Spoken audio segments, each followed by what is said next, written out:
પણ સુરતથી લાઈવ છે। અમિત, એ પણ સમજવું છે, ગઈકાલે પણ સુરતમાં જે પ્રમાણે આપ પોતે ગયા હતા, વાલીઓ સાથે વાતચીત કરી હતી, કારણ કે ત્યાં પણ ખો રમાઈ રહી છે। ત્યાં પણ મનપા કોઈ જવાબદારી લેવા તૈયાર નથી, સંચાલકો પણ કોઈ જવાબદારી લેવા તૈયાર નથી।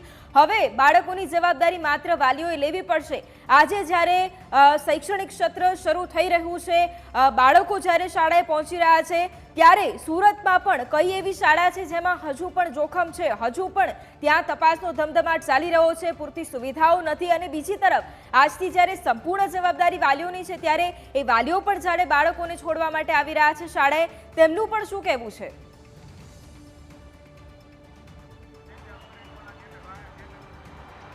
જી, ચોક્કસથી વાત કરવામાં આવે કઈ એવી શાળા કે વિદ્યાર્થીઓ પર જોખમ, આ વાત એક સ્પષ્ટ કરી જાય છે કે સુરત મહાનગરપાલિકાએ જ્યારે કાર્યવાહી શરૂ કરી હતી ત્યારે 250 કરતાં વધુ શાળા સીલ કરી હતી। એટલે આ 250 એ 50 શાળા વિદ્યાર્થીઓ માટે જોખમરૂપ છે।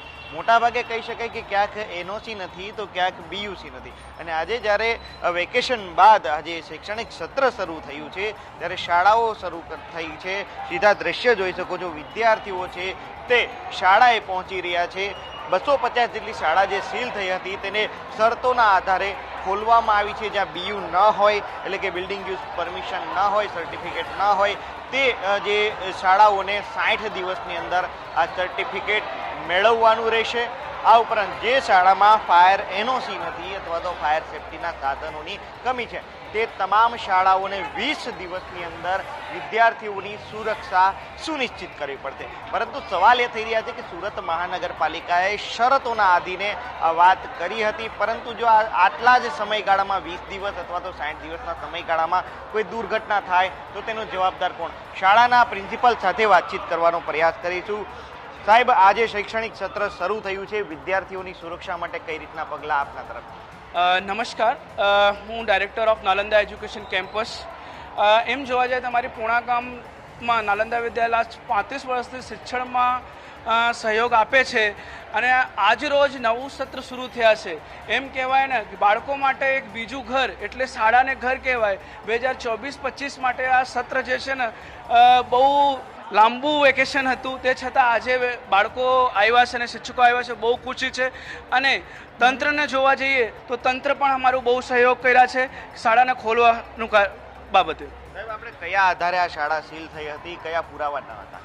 જો એમ જોવા જાય ને તો શાળા જે સીલ કરવામાં આવ્યા હતા, રાજકોટમાં જે ઘટના બની એના પછી સુરતના તંત્રે બધા આ પગલાં લીધેલું કે જેને પાસે બીયુપી નથી અને એનઓસી નથી એ શાળાઓને ટૂંક સમય માટે સીલ કરવામાં આવે। એના પછી એ જે કાંઈ પગલાં સરકારશ્રી લે એના આદેશ અનુસાર કામ કર્યું। તો અમારી પાસે બીયુપી નથી હતી, તે છતાં અમે ઇમ્પેક્ટ ફી ભર્યા હતા।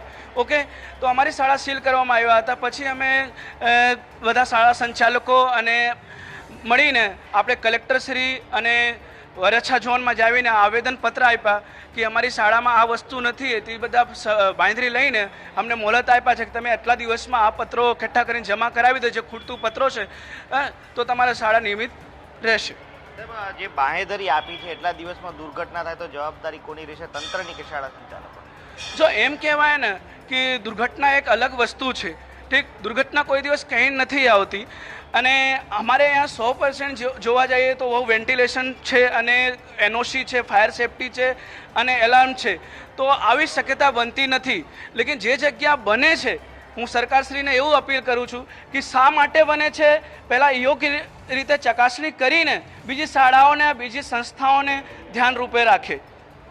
જી, ચોક્કસથી, એટલે કે સ્પષ્ટપણે હવે શાળા સંચાલકો પણ એક સરકારને અપીલ કરી રહ્યા છે કે કોઈ પણ જગ્યા પર જે ઘટનાઓ બનતી હોય છે તે જગ્યાઓ પર વિશેષ ધ્યાન આપવું જોઈએ। મંજૂરી આપતા પહેલા ચકાસણી કરવી જોઈએ કે ઘટના બને તો બચવાની શક્યતા છે કે નહીં। પરંતુ સવાલ એ થઈ રહ્યો છે કે તંત્ર અને સંચાલકો વચ્ચે જે ખો રમાઈ રહી છે પરમિશનો બાબતે, તેમાં વિદ્યાર્થીઓની સુરક્ષા કોણ નિશ્ચિત કરશે, આ વિદ્યાર્થીઓનું કોણ, તે હવે જોવાનું રહે છે। જી।